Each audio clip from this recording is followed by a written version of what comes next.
Good morning, friends and family. Welcome to the Empowerment Exchange. And I want to thank you all for tuning in. But today I'm going to be talking about how the system is designed.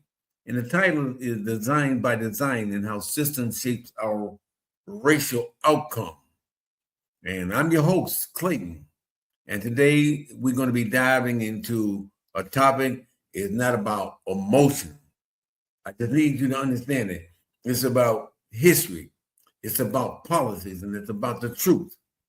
And we're talking about how American system, are you listening to what I'm how American systems and laws were intentionally designed to help white people and to harm black people. This is what the system is designed to do. And why the outcome we see today is not an accident. It's not an accident. Black men, I need you to understand how the system is designed by design and the results of the design. And the conversation it's not about blaming individuals. It's about understanding the architecture of the system we all live in. Are you working with me? That's all I'm asking you to do. Because once you understand the blueprint, you stop being surprised by the results. You need to understand the blueprint, black men. You doing what the system is designed for you to do. What do we mean by the system? Are you hearing what I'm saying? What do we mean about the system? When we say the system, we're talking about the laws.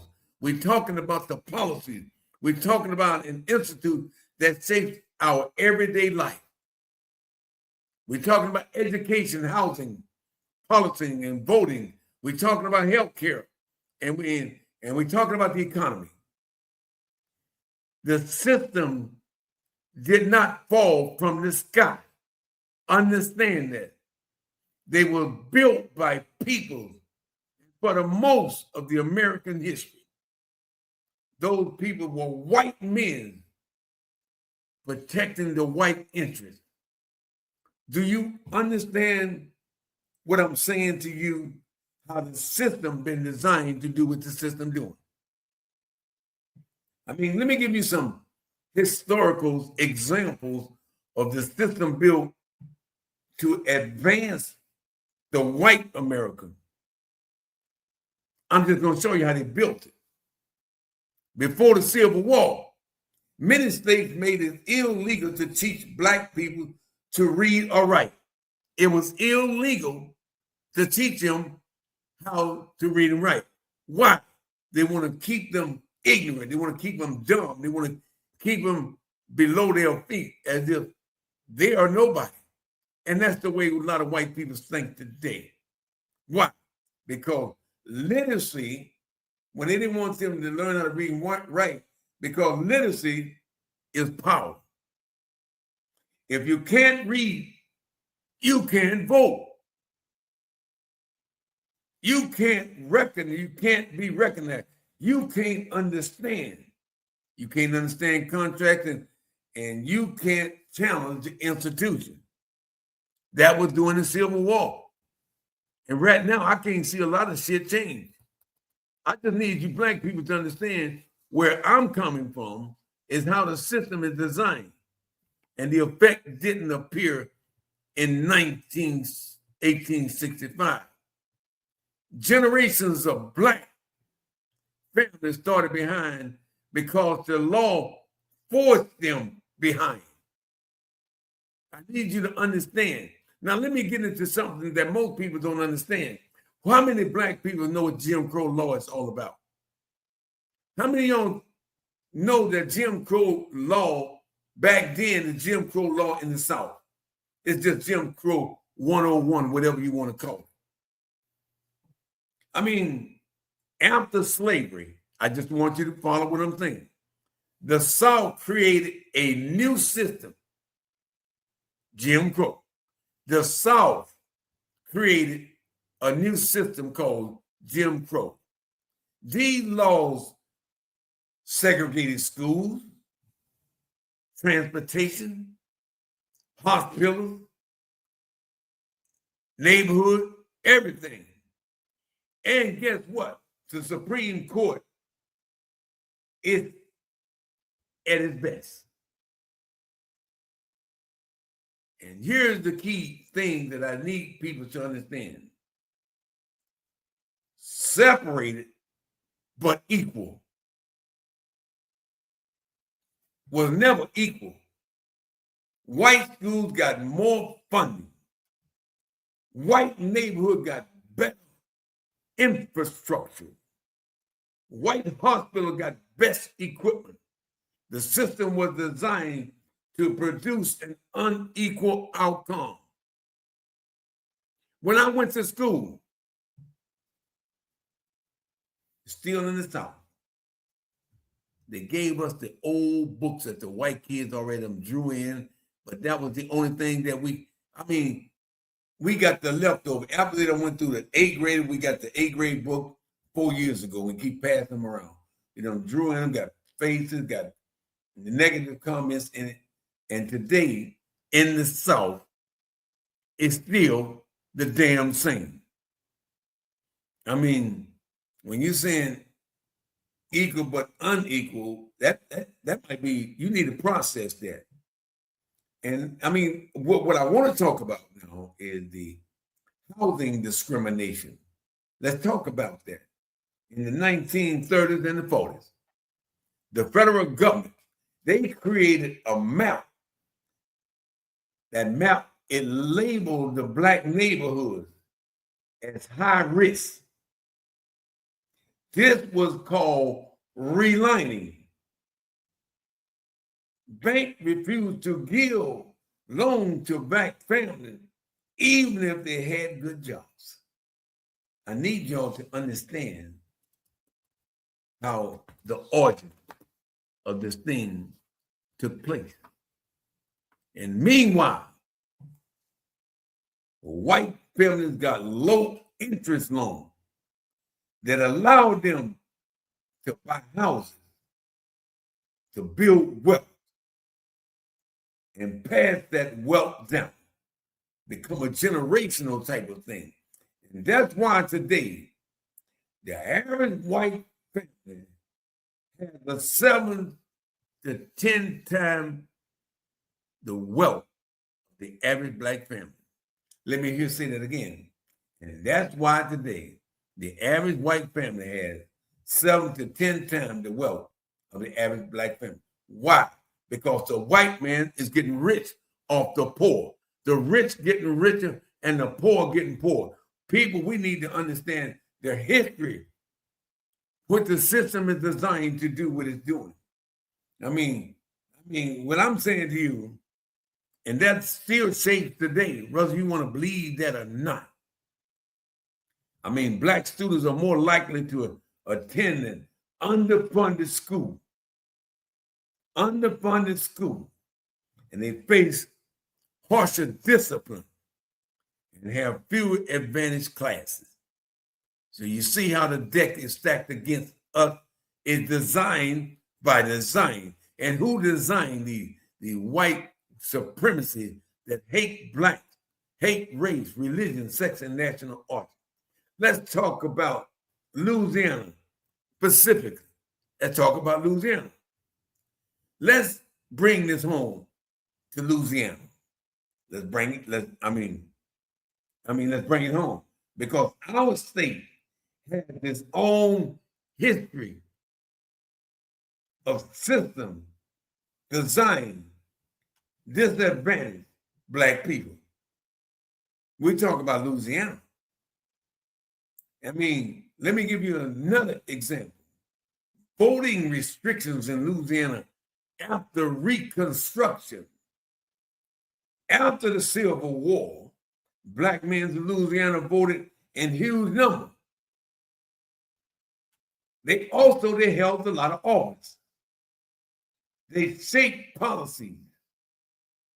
And that's toward the white power structure. What did Louisiana do? Well, you know what? If people don't teach you the history, you will never know. That's why I'm here. The Louisiana, they call the poll taxes. They talk about the literacy tests, grandfather clause, all white primaries. This in Louisiana. We are labeled one of the worst states in this country. These laws was written to look race neutral, but they were designed to stop black people from voting. This is what they're doing in Louisiana right now, taking over the district. They always got some bullshit up their sleeve, and they think the black people are stupid, ignorant. They still treat us or treat them like they're not human beings. I mean, when I talk about because of the grandfather, I mean, they want to bring shit way back. And the effects didn't end in the 1960s. Today, I want you to understand, Louisiana still has one of the highest rate of black voters disenfranchisement due to felony conviction. You understand? A policy that traces directly back to the post-slavery effort to control the black vote. Look how many black men that they are locking up, killing in Louisiana. They build a more prison system in Louisiana, Texas, Mississippi, and Georgia because they are controlled by Republicans. They are controlled by white supremacists. People, you need to understand how the system in the South still remains the same. I mean, and let's talk about a place like in Tangipahoa Parish. Let's talk about it. We still see the literacies of these systems of like school zoning,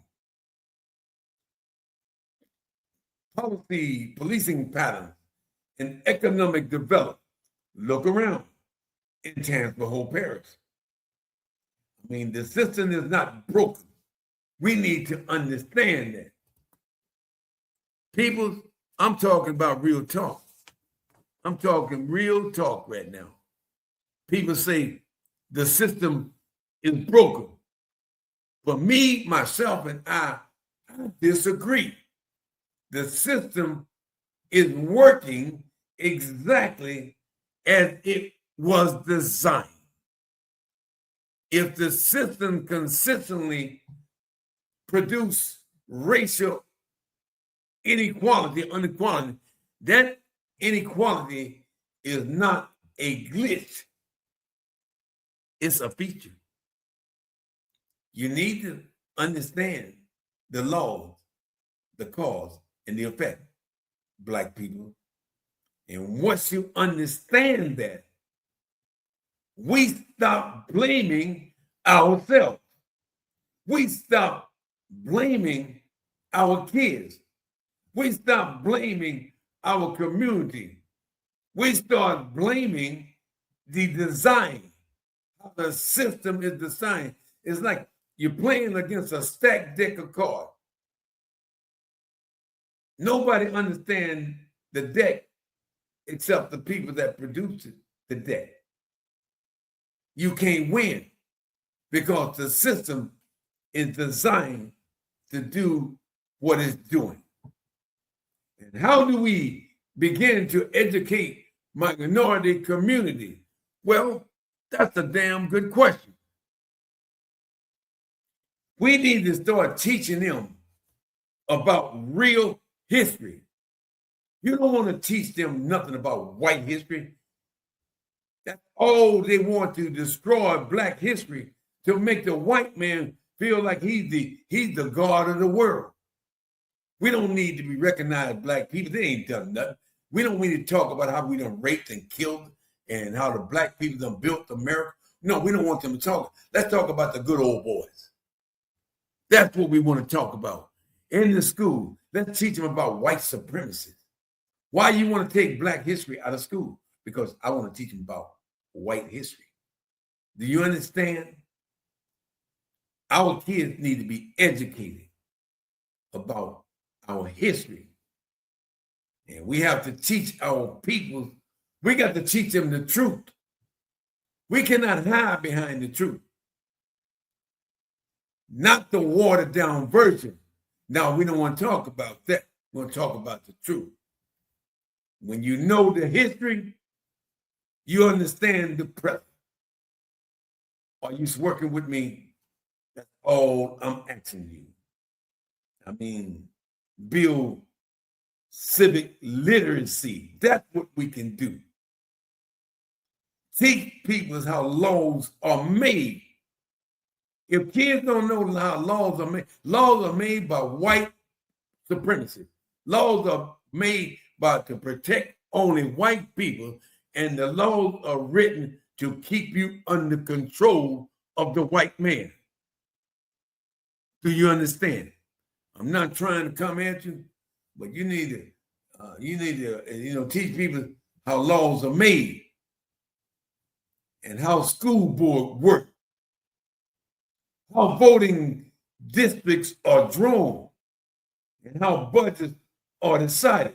We need to teach these kids this, because if we don't, white people want to keep us dumb, educated, blind, ignorant, and stupid. We have fell into the trap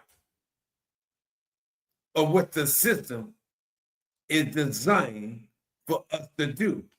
The system is for us to become uneducated. The system is for us to feel like we're under control of a white man. The system is what's holding you back. Because as long as you continue to kill, steal, and rob your own people, the system is doing what it's designed.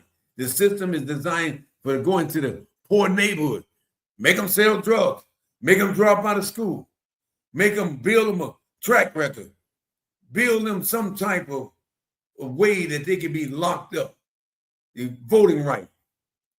People down south, as long as they can keep you ignorant, that is the main objective. I mean, we can use media and to educate. You know, we can do podcasts, and we can do TikTok and Facebook Live. These are the new classrooms. People learn through conversation. Do you understand the message that's being given to you at this point? We can create space for learning if you step up to the plate and be willing to do the right thing. We got to work together. We got to pray together. We got to come together and understand the system. If we teach the kids in our community about how the system is designed for you to get poor, for you to be weaker, the system is not designed for you to get strong. It's designed for the white man to stay in power. Do you understand that? And I'm just going to tell you real talk. I mean, the system, I just need you to understand. We don't educate by making people feel small. We educate by making people feel powerful. You need to understand that. Families, systems don't change themselves. People, Black people, we can change the system if we learn to live together, pray together, and be willing to die together, and go to jail together, and stand up for our freedom together. We can't lose. You got to have faith, hope, and trust in God, the Almighty God, the one who was, the one who is, and the one who would always be here when you dead and gone. I hope that you understand You must understand. And that's why I am here today to shine light. I'm here to tell the truth, to empower our community with knowledge. Because once you understand the design, you can redesign it. I want to thank you for listening to what I just created.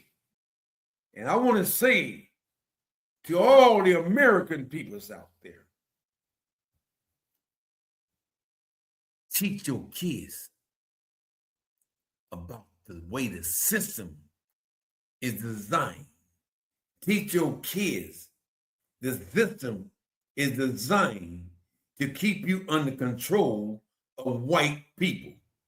The system is designed to make you go out there and sell all the drugs and get drunk, destroy all your poor neighborhoods, kill your family, kill innocent people, drop out of school, disrespect.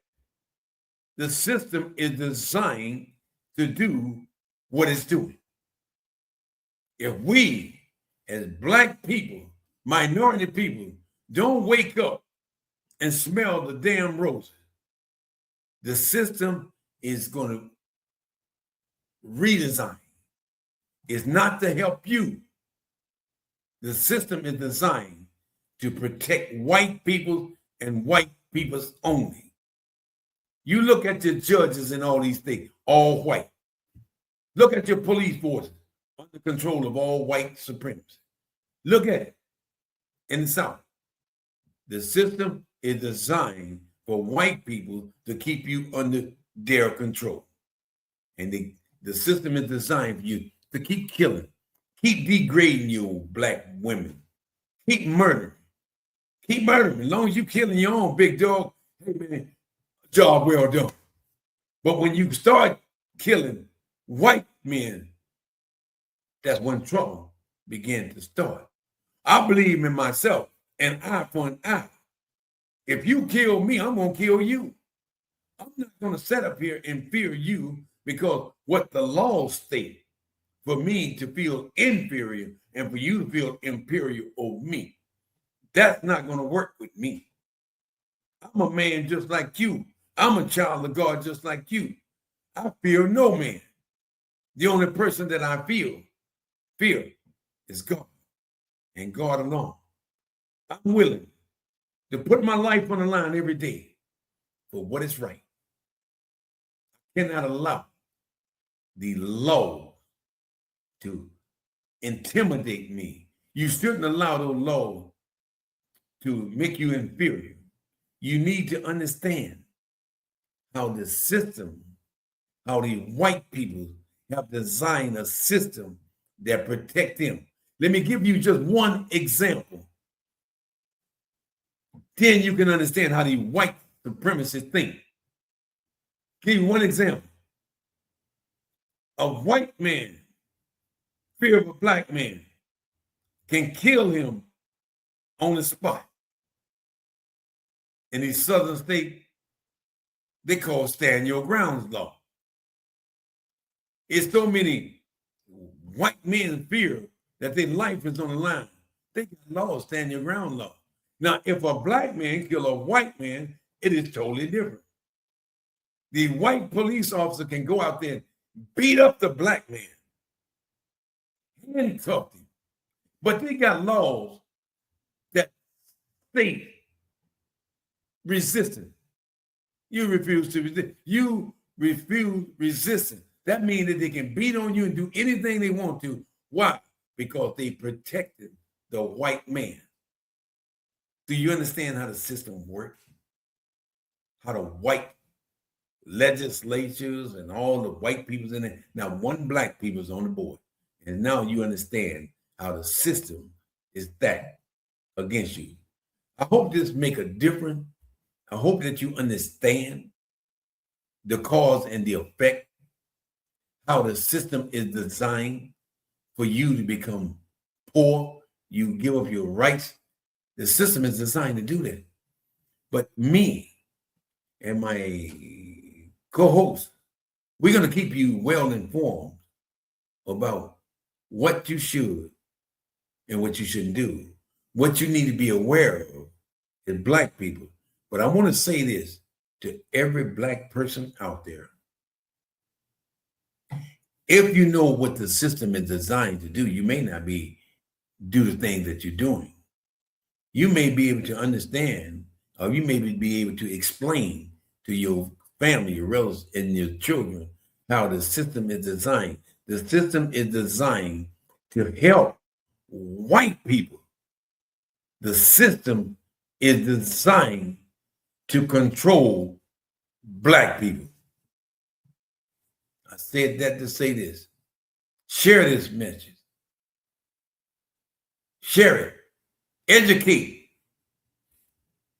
If you want to make a difference, stop killing each other. Stop allowing the system to work against you. You got to put God first in your life. Ask God for the strength you need to fight your enemy. Your enemy is the white supremacist that's keeping you down. Your enemy is your people that you talk to every day that they pretend to be sheep, but they damn white wolves. You ask God to help you. And if you don't remember anything else, Black people, we have our faith and our trust, and we have our hope in God. God is our only hope. God is our only help. God is a very present person in time of your needs and my needs. If you don't remember anything else, this is what God's telling you when you read Ephesians, the 6th chapter, starting at the 10th verse. And the Lord said, we are not fighting against flesh and blood. We are fighting against rulers of evilness, rulers of power, those who are against my heavenly reign. Those are the white supremacists that he's talking about. I'm asking you, as my children, to do what I'm telling you to do and don't worry about it. I want you to put on the full armor of God. I'm talking not part of it. I want you to put it all on. And you rely on me. And these are the parts that God is asking you to put on. He asking you to put on that helmet of salvation. Put that helmet on. That's protect the brains. He said, put on the breastplate of righteousness. You understand? The helmet and the breastplates of righteousness. I'm going to control you. I want you to put on that girdles of truth. Just like when you're going into a war, you prepare to fight the battle. God is going to put you out there where you are prepared. But guess who behind the scene directing you? God. You understand? The girdles of truth. Now, God is telling you, put on the sandals of peace. God wants you to be us, to be peacemakers. And the fifth part, he's telling you to put on the shield of faith. Faith in me. Because I'm going to be to fight your battle. You understand? Put up the shield of faith. And then you put up the sword of the Spirit. You know who the sword of the Spirit is and the helmet itself. That is God directing you through your battle. He's telling you what to do. And he's telling you, if you follow these instructions, I have never lost a battle, never will, never. Look, I got all powers in my hand. But I just want you, God is a spirit. If you believe in God, you'll put on that six-piece helmet of salvation, the breastplate of righteousness, that girdle of truth, put on that sandals of peace, you put on that shield of faith, and you put up the sword of the Spirit. If you can understand that, I fear no man. I got my trust in God, so shall you. So please share this. May God bless you and your family. Until next time, have a nice day.